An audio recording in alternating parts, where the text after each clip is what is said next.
오늘 우리에게 주시는 하나님의 말씀 사사기 2장 16절 말씀입니다. 여호와께서 사사들을 세우사 노략자의 손에서 그들을 구원하게 하셨으나. 아멘. 사랑하는 성도 여러분, 저를 따라서 이렇게 선포합시다. 고난 가운데 하나님을 찾자. 다시 한번 고난 가운데 하나님을 찾자.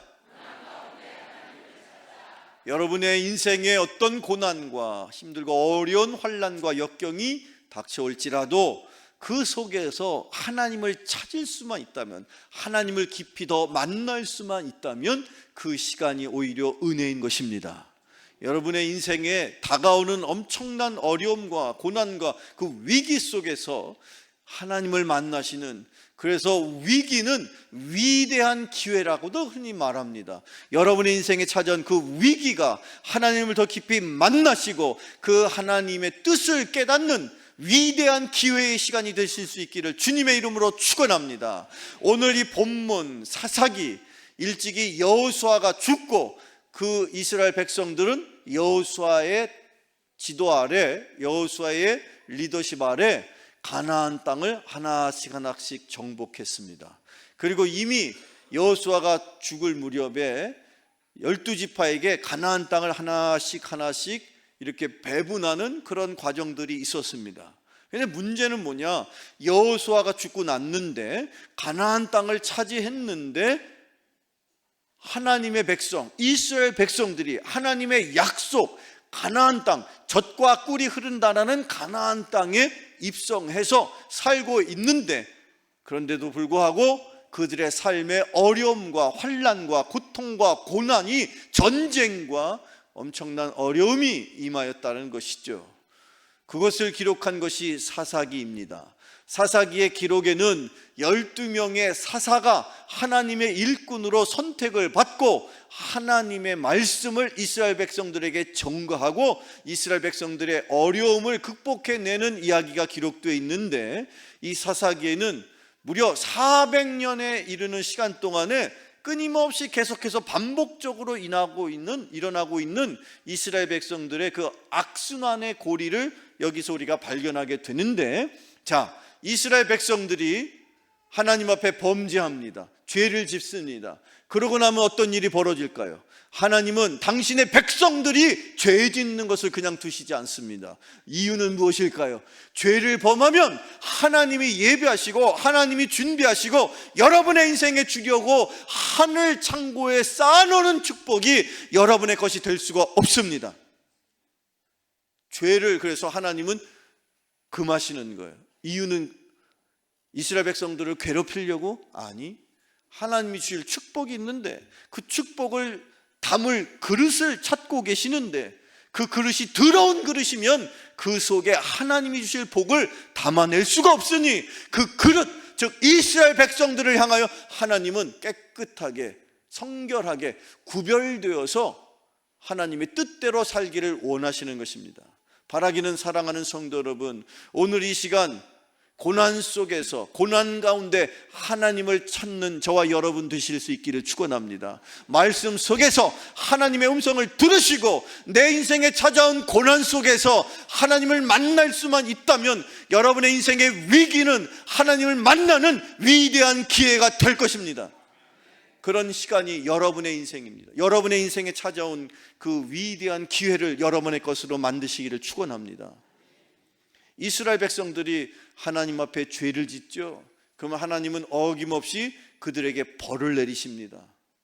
그리고 나서 이스라엘 백성들은 그나마 뒤늦게 깨닫습니다. 사사들을 통해서 그들을 다시 구원하십니다.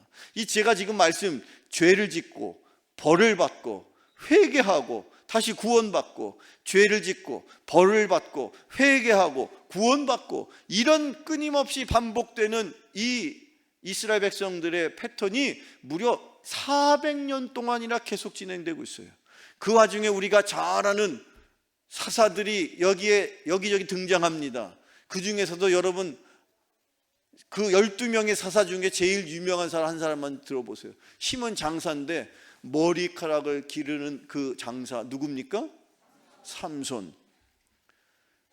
더 중요한 것은 그때 그게 삼손이 되었든 또는 누가 되었든 하나님이 사사를 통해서 이스라엘 백성들을 계속해서 하나님의 자녀로, 하나님의 백성으로 만들어 가시는 과정의 이야기가 여기 기록되어 있는데, 이 말씀을 듣는 저와 여러분을 향하여 하나님이 주시는 말씀, 고난 속에서 하나님을 찾는 저와 여러분 되시기를 축원합니다.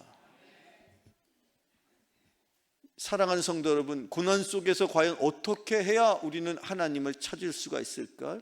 하나님을 더 깊이 만날 수가 있을까요? 아니, 그보다 먼저 왜 이스라엘 백성들은 이렇게 힘들고 어려운, 아니 분명히 약속의 땅에 들어갔으면 쭉 그냥 고생 끝, 행복 시작 이렇게 살아야 되잖아요. 근데 왜 계속 하나님은 이방 백성들을 동원해서 그들에게 전쟁이 일어나고 그들의 삶이 힘들고 어려운 고난 속에 여전히 있었느냐라는 것입니다. 이유는 무엇입니까? 하나님에게 그 이유가 있습니까? 아니면 이스라엘 백성들에게 그 이유가 있습니까? 여러분이 고난을 받는 것이 하나님의 뜻이라면 그 속에서 하나님의 뜻이, 하나님의 섭리가, 하나님의 계획이 무엇인지를 깨닫기만 한다면 얼마든지 여러분 고난을 극복하고 심지어 고난 없는 인생을 살아갈 수 있게 됨을 믿으시기를 축원합니다. 바라기는 여러분 오늘 이 아침에 이 말씀을 통해서 깨달으시고 이 말씀대로 살아서 고난 없는 인생, 행복한 인생 살아가시기를 축원합니다. 어떻게 해야 합니까? 첫째로 가르쳐야 합니다. 여러분, 설교라는 것, 예배의 가장 중요한 시간이 설교 시간이거든요. 설교 시간엔 제발 졸면 안 돼요. 조시면 안 돼요. 육신이 졸고 있는 사람은 이미 그의 영혼은 어떨까요? 졸고 있는 정도가 아니라 아예 그냥 아무것도 할 수 없어요. 숨은 있는데, 숨은 쉬고 있는데 아무 손가락 하나도 움직일 수 없는 마치 시체화다 같은 그런 육신이 있다면 안타깝지만 그런 육신도 있습니다. 큰 대학병원이라든지 뭐 동네 병원도 마찬가지인데 거기 가보십시오. 오랜 기간 동안에 그냥 누워만 계시는 어르신들 볼 때, 아니 어르신들만 그런 게 아니에요. 젊은 사람들도 요즘에. 왜 그렇습니까? 숨은 쉬고 있는데 생명력이 없는 거예요. 손가락 하나도 자기 임의로 움직일 수가 없는 거예요. 그런데 여러분, 육신의 삶만 그런 것이 아닙니다. 영혼도 마찬가지입니다. 여러분의 영혼이 살아있기를 축원합니다. 심지어 여러분의 영혼이 생명력이 있어서 여러분의 영혼을 통해서 하나님께서 주시는 축복을 누리며 살아가시기를 축원합니다. 그냥 내 영혼이 숨만 쉬는 영혼 되지 마시고 그의 영혼이 생명력이 있어서 새로운 영혼을 탄생할 수 있는, 새로운 생명력을 계속해서 세워나갈 수 있는 생명력 있는 영혼 되시기를 축원합니다. 어떻게 하면 그럴 수 있을까? 첫째는 가르치셔야 돼요. 제가 저는 배우기를, 설교는 말로, 성도들 앞에서 말로 가르치는 시간이라고 배웠어요. 뭘 가르치는 거예요? 말씀을 가르치죠. 말씀이 하나님의 뜻이니까, 하나님이 어떤 분이시고 하나님이 뭘 원하시고 하나님께서 뭘 우리에게 행하라 하시는지를 가르치는 거예요. 말로. 그래서 말설자에다가 가르칠 교자를 쓰는 거예요. 이 시간에 제가 뭘 하는 거예요? 하나님의 말씀, 하나님의 뜻을 여러분에게 말로 가르치는 거예요. 그런데 이 가르치는 시간에 졸면 배울 게 있어요? 배울 게 없죠. 배울 수도 없어요. 그러니 여러분의 영혼이 오늘 이 순간 이 자리에서 말씀을 통해서 역사하실 하나님의 은혜를 체험하고 경험하기를 원하신다면 여러분의 영혼 먼저 깨어나기를 축원합니다. 그 깨어나는 영혼을 통해서 하나님이 주시는 말씀을 통해서 여러분은 힘을 얻게 될 것이고 여러분의 인생의 문제가 무엇인지를 깨닫게 될 것이고 그 문제를 해결할 수 있는 능력을 또한 얻게 됨을 믿으시기를 축원합니다. 우리 어떻게 됩니까? 첫 번째, 가르쳐야 합니다. 성경 읽어봐요. 여호수아 2장 같이 읽어봅시다. 여호수아 2장 10절, 사사기 2장 10절입니다. 같이 읽어봐요. 시작. 그 세대의 사람도 그 그 후에 일어난 다른 세대는 여호와를 알지 못하며 여호와께서 이스라엘을 위하여 행하신 일도 알지 못하였더라. 아멘. 참 재미있는 표현이 나오죠. 다른 세대. 지금 여기 앉아 계시는 많은 기성세대와 여러분의 자녀는 다른 세대 사람이에요. 여러분의 기성세대, 저도 기성세대죠. 우리 기성세대 가운데는 심지어 6.25 전쟁을 경험한 사람도 있어요. 어렵고 힘들었던 그 고생을 겪었던 분도 계시고, 심지어 저는 제가 어렸을 때만 해도 새마을운동이 뭔지를 알고 그렇게 살았던 제 어린 시절이 있었고, 심지어 여기 지금 예배드리고 있는 우리 청년들 또는 청소년 어린 자녀들은 태어났더니 이미 이 나라가 잘 사는 나라가 되어 있는 거예요. 그래서 여기 지금 앉아 계신 할아버지 할머니는 후진국에 태어나서 중진국을 살다가 선진국을 경험하고 있고, 여기 있는 중년들은 태어났더니 중진국이었고 지금은 선진국이에요. 그런데 우리 자녀들은 어때요? 우리의 자녀들은 태어날 때부터 우리나라가 잘 사는 나라야. 평생 그렇게 잘 사는 나라를 경험하게 될 우리 자녀들이 있어요. 과연 여기 지금 이 나와 있는 이 사사기에 등장하는 다른 세대는 바로 태어났더니 이미 어머니 아버지가 다 가나안 땅에 살고 있어. 다 땅도 있고 집도 있고 다 있어. 그런데 그런 세대는 애석하지만 뭘 몰라요? 하나님을 몰라요. 하나님이 무슨 일을 행하셨는지를 모르는 세대. 그래서 성경은 그런 세대를 일컬어 뭐라고 표현했느냐? 다른 세대라고 말했어. 그 부모님들은, 심지어 여호수아와 함께 했던 부모님들은 요단강을 건넜던 경험도 있어요. 심지어 여리고성을, 어느 날 그 어린 꼬마가 아버지 엄마의 손을 붙잡고 저 여리고성을 한 바퀴, 하루에 한 바퀴, 둘째 날 한 바퀴, 셋째 날 한 바퀴, 그리고 마지막 날 7바퀴를 돌고 나서 엄마 아버지를 따라서 이야 하고 소리쳤더니 저 앞에 여리고성이 어떻게 했어요? 와르르 무너졌더라. 그것을 경험했던 그 부모들이 점점 나이를 먹고 죽게 되었어요. 여호수아도 하늘나라 갔어요. 그리고 여리고성이 무너지는 것을 경험했던 그 어린 아이가 장성해서 가나안 땅의 주인이 되었지만, 그들의 자녀들은 하나님을 모르고 하나님이 하시는 일을 알지도 못할 뿐만 아니라 관심도 없었다. 그 세대를 성경은 다른 세대라고 말하고 있어요. 지금 우리 교회의 다음 세대를 저는 그렇게 바라보고 있습니다. 과연 그들이 하나님을 알까요? 하나님이 하신 일을 알 수 있습니까? 하나님을 본 적도 없고 하나님이 하신 일을 경험하지도 못했어요. 그렇지만 우리는 미리 먼저 하나님의 역사를 경험한 기성세대는 그 다음 세대 우리의 자녀들에게 하나님이 어떤 분이시고 하나님이 어떤 일을 행하셨는지를 지나온 우리의 신앙의 삶 속에 우리가 경험하고 우리가 먼저 맛보았던 하나님의 은혜를 우리 자녀들에게 자랑스럽고도 당당하고도 분명하게 가르쳐야 함을 믿으시기를 축원합니다. 그것이 우리 기성세대의 책임인 것입니다. 그것을 행하지 못하면 하나님을 알지 못하는 다른 세대는 어떻게 살까요? 죄를 짓고 벌을 받고 회개하고 다시 구원받고, 죄를 짓고 벌을 받고 회개하고 구원받고, 끊임없는 평생토록 그런 인생을 다람쥐 쳇바퀴 도는 죄의 수레바퀴를 돌아가면서 살아갈 수밖에 없는 것입니다. 그것을 끊으려면 어떻게 됩니까? 그 부모 세대가, 우리 기성세대가 제대로 하나님이 어떤 분이신지를 잘 가르쳐야 하는 것입니다. 성경을 계속 읽어봅시다. 호세아 4장 6절에 이렇게 기록되어 있어요. 같이 읽어봐요. 시작.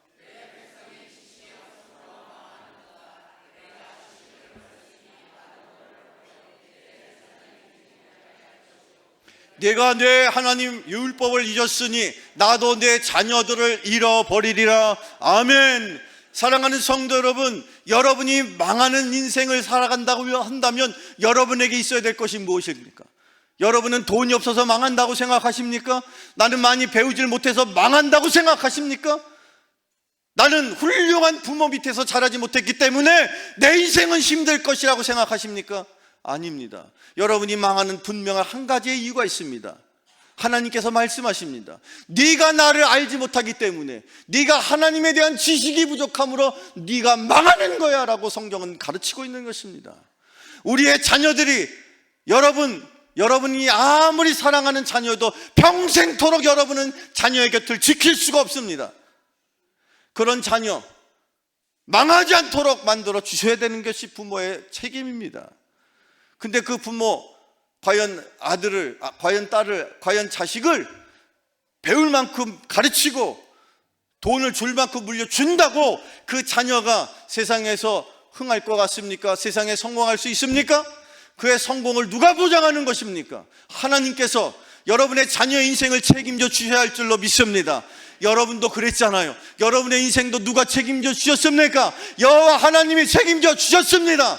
그러니 여러분의 자녀도, 여러분의 자녀의 인생도 부모가 책임지는 것이 아니고 여호와 하나님이 책임지시는 것입니다. 그런 자녀를 만드셔야 됩니다. 그런데 하나님께서 말씀하시기를 네가 나의 율법을 잊어버렸으니 나 또한 너의 자식을 잊어버릴 것이다. 성경은 그렇게 우리에게 경고하고 있는 것입니다. 하나님이 여러분의 자식을 기억하시지 않는다 한다면 여러분이 아무리 억만금을 물려주고 아무리 여러분의 자식을 하버드 아니라 서울대학교 아니라 어디를 졸업을 시켜도 그의 인생이 흥할 수가 없습니다. 하나님이 여러분의 자녀의 인생의 책임자가 되어 주셔서 하나님이 여러분의 자녀를 지켜 주셔야 여러분의 자녀가 잘 살 수 있습니다. 믿으시길 축원합니다. 여러분의 자녀가 형통할 수 있습니다. 그런 자녀 어떻게 하시겠습니까? 가르치셔야 되는 거예요. 우리가 먼저 우리 자녀들에게 너는 나보다 잘 살아야 되지 않느냐, 내가 힘들고 어렵게 이렇게 고생하는 게 내가 돈이 없어서도 아니고 내가 많이 배우지 못해서가 아니고 내가 하나님을 깊이 알지 못했기 때문에 내가 이 고생하면서 여기까지 살아왔는데, 사랑하는 성도 여러분, 여러분의 자식은 하나님의 자녀로 복받는 인생 살아야 되지 않습니까? 그러려면 여러분 제대로 가르치셔야 됩니다. 말씀을 가르치시고 믿음을 가르치시고 하나님이 어떤 분이신지를 정확하게 가르칠 때에 그때 하나님께서 그의 자녀들을 책임져 주실 것입니다. 성경을 계속 읽어봅시다. 마태복음 28장 19절 20절입니다. 시작. 모든 민족을 제자로 삼아 아버지의 아들과 성령의 이름으로 세례를 베풀고 내가 너희에게 분부한 모든 것을 가르쳐 지키게 하라. 볼지어다 내가 세상 끝날까지 너희와 항상 함께 있으리라 하시니라. 아멘. 저기 모든 민족을 제자로 삼으라고 말씀하셨습니다. 제자로 삼는 일, 그건 다른 일이 아닙니다. 하나님께서, 주님께서 우리에게 명하신 말씀을 제대로 잘 가르치고 그 가르친 말씀대로 살아갈 수 있도록 만드는 것입니다. 그럴 때에 예수님께서 약속하시기를 네가 그렇게 내가 너에게 명한 대로 가르치고 명한 대로 지키며 살아갈 수 있도록 내가 너와 영원토록 함께 할 것이다. 그 하나님께서, 주님께서 성령을 통해서 우리에게 주시는 그 약속이 성취될 때, 여러분 성령이 언제 우리와 함께 하시느냐? 말씀을, 하나님의 명령을 가르치고 지키도록 할 때에 성령이 우리와 함께 하시고 역사하시는 거예요. 지금 이 순간에도 설교를 통해서 말씀을 가르치고 그 말씀을 배우고 성령께서 말씀을 깨닫도록 여러분의 영혼 속에 역사하시는 거예요. 믿으시기를 축원합니다. 두 번째, 또 우리 고난 가운데에서 하나님을 찾으려면 어떻게 해야 합니까? 두 번째, 돌이켜야 합니다. 성경 다시 오늘의 본문 여호수아 2장의 말씀을 같이 읽어볼까요? 시작. 오히려 다른 신들을 따라가 음행하며 그들에게 절하고 여호와의 명령을 순종하던 그들의 조상들이 행하던 길에서 속히 치우쳐 떠나서 그와 같이 행하지 아니하였더라. 아멘. 그들의 부모들은 그래도 힘들고 어려울 때에도 하나님을 온전히 섬기려고 애쓰고 힘썼는데 그들의 부모가 이제 하늘나라에 갔어요. 하나님이 부르셨어요. 부모님들이 존재하지 않는 시대를 살고 있어요. 그들은 그 이전의 부모님들과 전혀 달리 자기들 멋대로 편한 대로 그래서 성경은 뭐라고 그렇게 기록하고 있느냐? 조상들이 행하던 길에서 속히 치우쳐 떠나갔다. 여러분들 지금 이 자리에 앉아 계신 부모님들, 여러분이 안 계셔도 여러분의 자녀는 여러분보다 신앙생활 잘 하시는 자녀 되시기를 축원합니다. 그래야만 되지 않습니까? 과연 그런데 그들이 그 조상들의 길에서 점점점 멀어져 갔더라. 구약 성경은 그것을 끊임없이 계속해서 하나님께서 경고하십니다. 그렇게 살면 안 된다. 그렇게 살면 안 된다. 분명히 하나님의 경고가 계속 반복적으로 있었거든요. 그런데도 그들이 사사에 전하는 하나님의 음성, 하나님의 명령을 계속 거부합니다.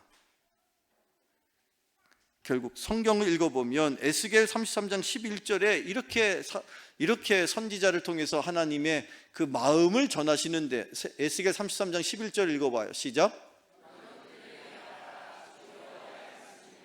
나의 삶을 두고 맹세하노니 나는 악인이 죽는 것을 기뻐하지 아니하고 악인이 그의 길에서 돌이켜 떠나 사는 것을 기뻐하노라. 이스라엘 족속아, 돌이키고 돌이키라. 너희 악한 길에서 떠나라. 어찌 죽고자 하느냐? 하나님이 여러분의 자녀를 향하여 너 어찌 죽으려고 죽을 길을 가고 있느냐, 이렇게 말씀하고 계신단 말이에요.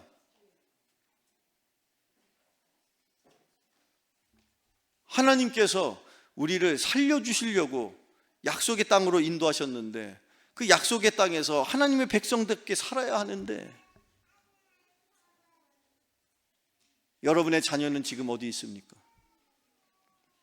여러분과 함께 하나님을 예배해야 될 우리의 다음 세대는 어디에 있습니까? 하나님께서 말씀하십니다. 네 자녀가 죽고자 한다. 그런데 부모는 뭐하고 있느냐? 너희를 죽고자 하느냐? 우리의 짧은 인생, 우리가 해야 할 많은 일들이 있지만 그 중에서도 가장 중요한 일 한 가지만 남기라 한다면 그것은 내 신앙을 우리의 다음 세대에게 전하는 거예요. 그것이야말로 우리가 인생을 지금도 여전히 살 수 있도록 하루하루를 허락하시는 하나님의 뜻인 줄로 믿으시기를 축원합니다. 성경을 계속 읽어봅시다. 요한계시록 2장 4절로 5절 말씀입니다. 같이 읽어봐요. 시작. 그러나 너를 책망할 것이 있나니 너의 처음 사랑을 버렸느니라. 그러므로 어디서 떨어졌는지를 생각하고 회개하여 처음 행위를 가지라. 만일 그리하지 아니하고 회개하지 아니하면 내가 내게 가서 내 촛대를 그 자리에서 옮길 것이다. 여기서 말하는 그 촛대라는 것은 하나님의 은혜를 상징하는 거예요. 하나님의 축복을 상징하는 거예요. 하나님이 주실 복이 있습니다. 그런데 그 하나님이 여러분의 인생을 향하여, 여러분의 가정을 향하여, 우리가 섬기는 교회를 향하여 주실 그 축복의 촛대가 옮겨지기 전에 깨달을 수 있는 회개하는 저와 여러분 되시기를 축원합니다. 이미 내가 고난을 겪고 있다, 힘들고 어려운 환난 속에 있다, 그 가운데 하나님이 무엇을 뜻하고 계시는지 내가 미처 깨닫지 못했던 것, 이 위기의 순간에, 이 고난의 순간에 깨달을 수 있다면 그것이 우리에게는 기회가 되는 것입니다. 그런 기회가 여러분에게 주어져 있단 말이에요. 그 기회를 놓치지 마세요.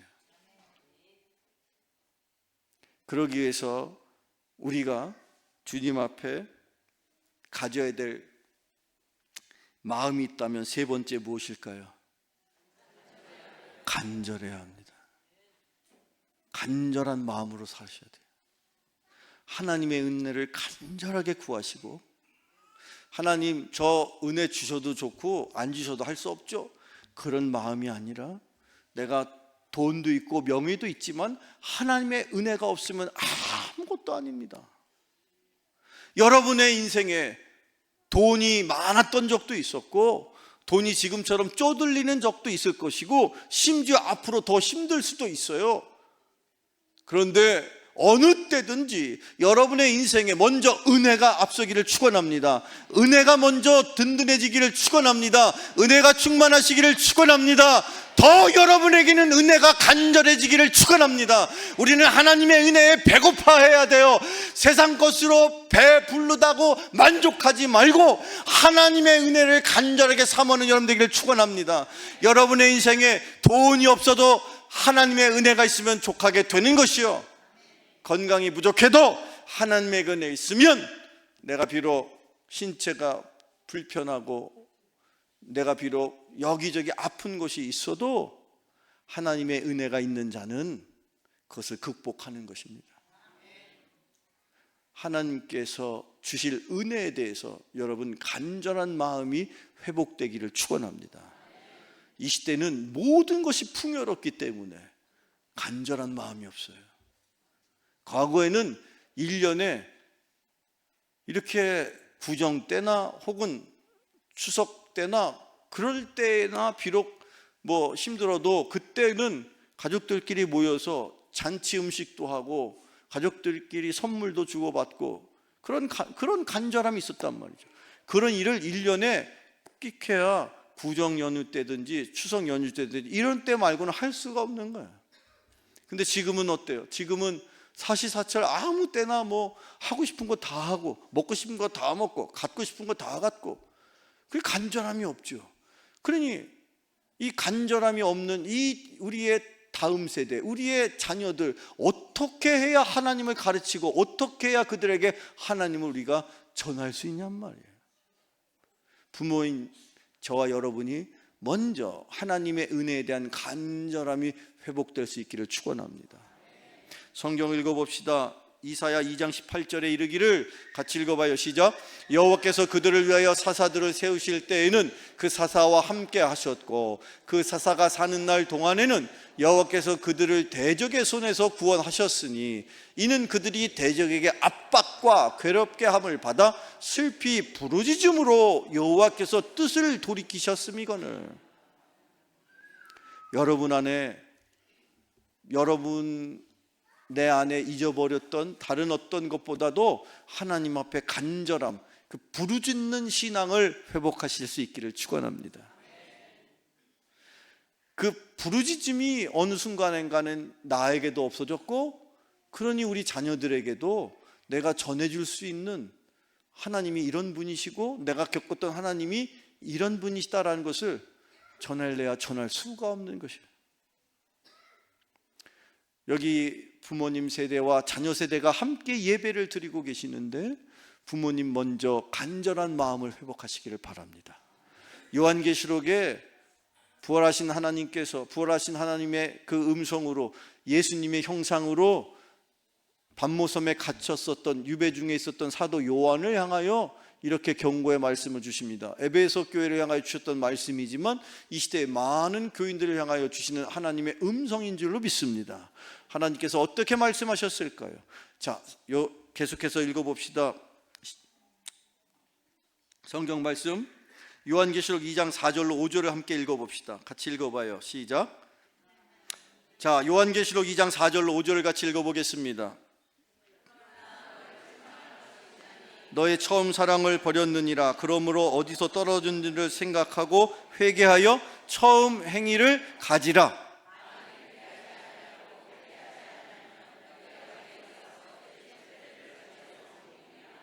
여러분, 처음 행위라는 게 뭡니까? 흔히 성경에서 첫사랑이라고 표현한 것이죠. 여러분, 하나님 앞에 처음 은혜 받을 때의 모습, 그것이 여러분 안에 다시 일어나야 된다는 거야. 개인도 마찬가지고 가정도 마찬가지고 교회도 마찬가지예요. 그 처음 행위를 우리가 잃어버리고 나서 뭔가 대단하고 새로울 그것을 기대하십니까? No, 천만에. 여기 어떤 누구든 하나님께서 처음 만나 주셨을 때 그 감격을 다시 회복하는 자가 복된 자가 될 것입니다. 그럴 때 우리 안에 그 옛날 정말 하나님의 은혜가 아니고선 내가 하루도 살 수 없었습니다 라고 했던 그 시절로 돌아가셔야 된다는 거예요. 그게 바로 간절함인 것이죠. 그리고 우리의 간절함은 순서가 있어요. 무엇에 대한 간절함부터 먼저 하나님은 채워지기를 원하시느냐? 구약성경 시편에 있는 말씀을 읽어봅시다. 시편 42편 1절을 이렇게 기록하고 있죠. 같이 읽어봐요. 시작. 하나님이여 사슴이 시냇물을 찾기에 갈급한 같이 내 영혼이 주를 찾기에 갈급하나이다. 내 영혼의 갈급함, 여러분의 영혼의 갈급함, 그 여러분의 영혼이 먼저 만족을 얻고 채워져야 돼요. 그 영혼이 만족을 얻죠. 그 다음부터 여러분의 그 다음의 문제가 풀려지는 거예요. 여러분의 눈에 보이는 인생의 문제를 먼저 풀고 나서 내 영혼이 만족할 거라고 그렇게 흔히들 순서를 뒤바꿔서 하시는데, 신앙생활을 그렇게 하니까 여러분이 신앙생활 하기가 힘들고 어려운 거예요. 항상 모든 중요한 일은 다 순서가 있습니다. 심지어 우리가 세상적으로 하는 일도 마찬가지입니다. 심지어 제가 입고 있는 이 옷조차도 이 옷을 제대로 입고 제대로 품위 있게 보이려면 어떻게 됩니까?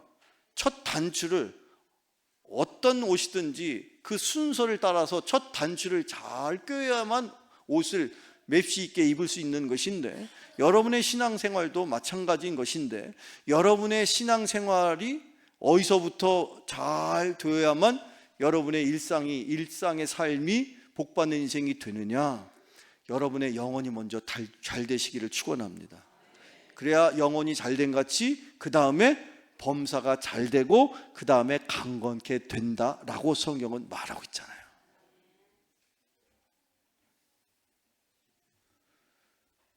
저와 여러분의 인생에서 2024년 그 어느 한 해보다도 힘들 것이다, 어려울 것이다, 다 그렇게 예측하고 있습니다.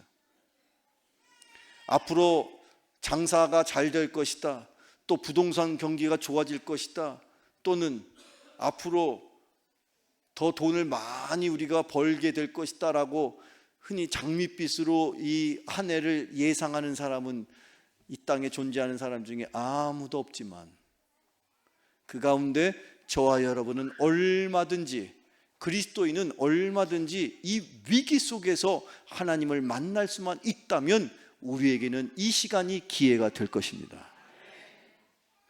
성경 오늘의 마지막 말씀, 과연 하나님은 어떤 자에게 복을 주신다고 말하고 있습니까? 예수님께서 일찍이 8가지의 복을 이야기하시던 산상수훈의 중요한 한 대목을 오늘 주시는 마지막 말씀으로 하나님의 음성으로 듣는 여러분 되기를 축원합니다. 오늘의 마지막 말씀 같이 읽어보죠. 시작. 의에 줄이고 목마른 자는 복이 있나니 그들이 배부를 것이며. 아멘. 무엇에 줄인다고 했어요? 의에 줄이고. 저기서 말하는 의는 하나님의 의를 말하는 거예요. 그의 나라와 그의 의를 구하라. 그리하면 모든 것을 더하시리라. 네가 구하지 아니한 곳자 하나님께서 채워주시리라. 그 의를 먼저 구하고, 의, 즉 하나님이 원하시는 그것에 목마른 자, 굶주린 자 될 때에 내 영혼이 먼저 만족을 얻고, 그래야므로 범사가, 또한 여러분이 삶이 하나님의 은혜로 채워질 것을 믿으시기를 주님의 이름으로 축원합니다. 기도하겠습니다. 말씀으로 역사하시는 하나님 아버지, 지금 고난 속에서 심교하는 성도들에게 주님의 뜻을 깨닫게 하여 주시옵소서. 그들이 주님의 뜻을 따라 살아갈 수 있도록 인도하여 주시고, 또한 고난을 극복할 수 있는 은혜를 내려 주시옵소서. 예수님의 이름으로 기도하옵나이다. 아멘.